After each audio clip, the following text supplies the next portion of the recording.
আলাইকুম and hello everyone, কেমন আছো তোমরা সবাই? আমরা প্রায় দীর্ঘ 9 মাস পরে আজকে বাড়িতে যাচ্ছি। আর দেখো আমাদের ব্যাগ ট্যাগের অবস্থা। বাড়িতে গেলে সবসময় এই ব্যাগ গোছানোটাই সব থেকে কঠিন মনে হয়। আর বাইরের আবহাওয়া খুবই খারাপ, জানি না কীভাবে বাড়ি যাব। দেখো আমাদের কতগুলো ব্যাগ হয়ে গিয়েছে। ব্যাগ টানা যে কী একটা কষ্ট পায়, ব্যাগ ছাড়া যদি বেড়াতে যাওয়া যেত।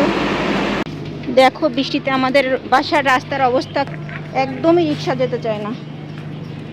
যাই না এখন রিক্সা পাবো কিনা।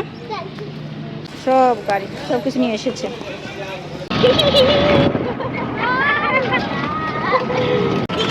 আমাদের অপোজিট লাইনে দেখো রাস্তায় কি পরিমাণে জ্যাম করেছে।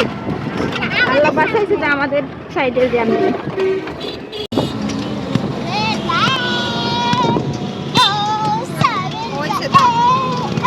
কি মুন্তাহা অসহায় লাগতেছে তোমার? বাস স্ট্যান্ডে এসে অনেকক্ষণ ওয়েট করলাম, তারপরেও সামনের সিট পেলাম না। শেষমেশ আমাদেরকে ব্যর্থই হতে হলো।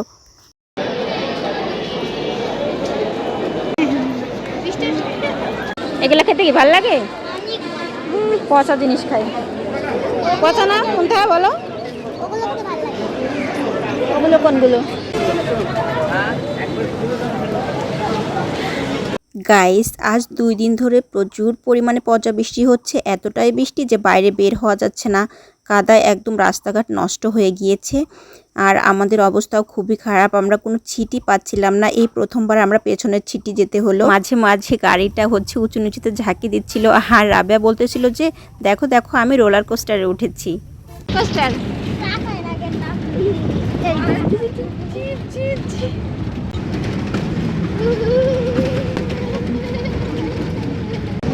সেটা কে খাবে? কে খাবে? তোমার। আমার? হ্যাঁ তোমার।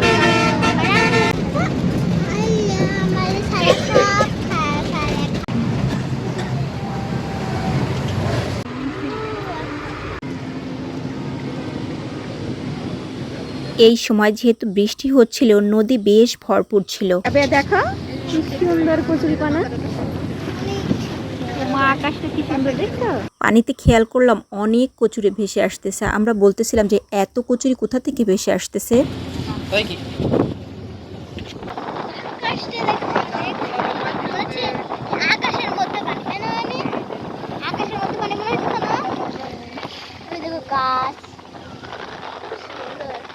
পদ্মার পানি উপভোগ করতে করতে একটু ঝালমুড়ি খেতে মন চাইতেছিল, আর কয়েক প্যাকেট ঝালমুড়িও নিয়ে নিলাম।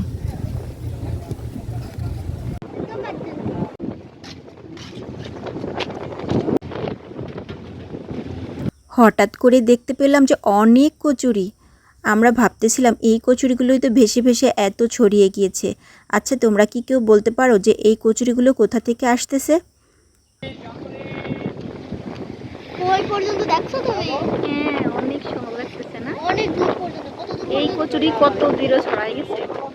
কত দূরে আগে কত দূর পর্যন্ত গেছে। হ্যাঁ, মনে হচ্ছে যে ইন্ডিয়া আর বাংলাদেশের মধ্যকার একটি বিশাল বর্ডার তৈরি করে ফেলেছে।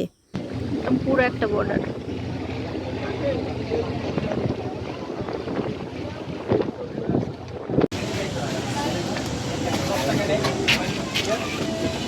এবার আমরা আবার গাড়িতে উঠে পড়লাম পুনরায় গ্রামের উদ্দেশ্যে। বাতাসে উড়ে যাচ্ছ, ঠান্ডা লাগতেছে। দেখো বন্যা হয়ে গিয়েছে, অনেক পরিমাণে পানি হয়েছে।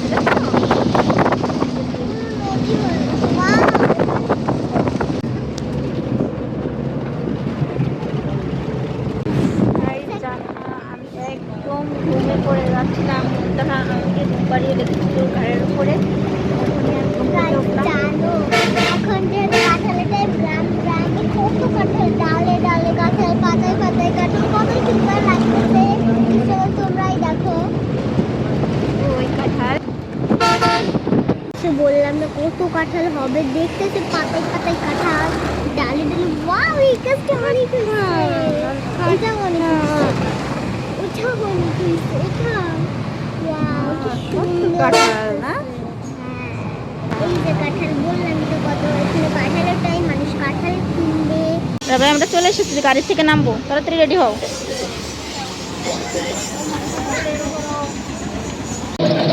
বাস থেকে নেমে আমরা এখন অটোতে উঠে গিয়েছি। আর কিছুক্ষণ লাগবে যেতে। মুনতাহা কেমন লাগতেছে? ভালো না। এখন ভালো না? না।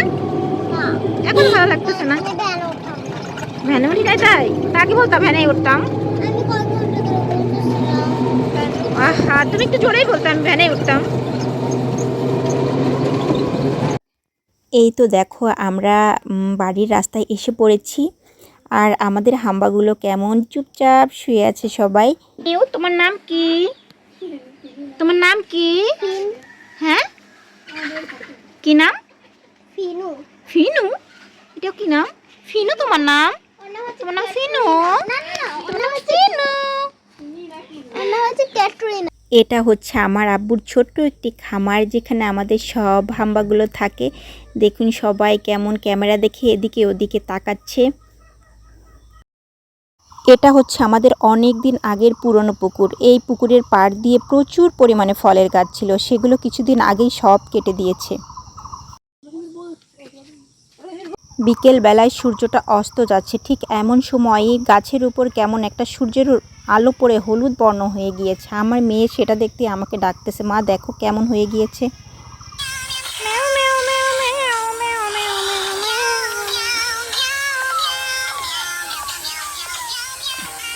মুনতাহার বিড়ালে ম্যাও ম্যাও করতেছে। আজকের মতো এ পর্যন্তই, দেখা হবে নেক্সট কোনো ভিডিওতে। Thanks for watching.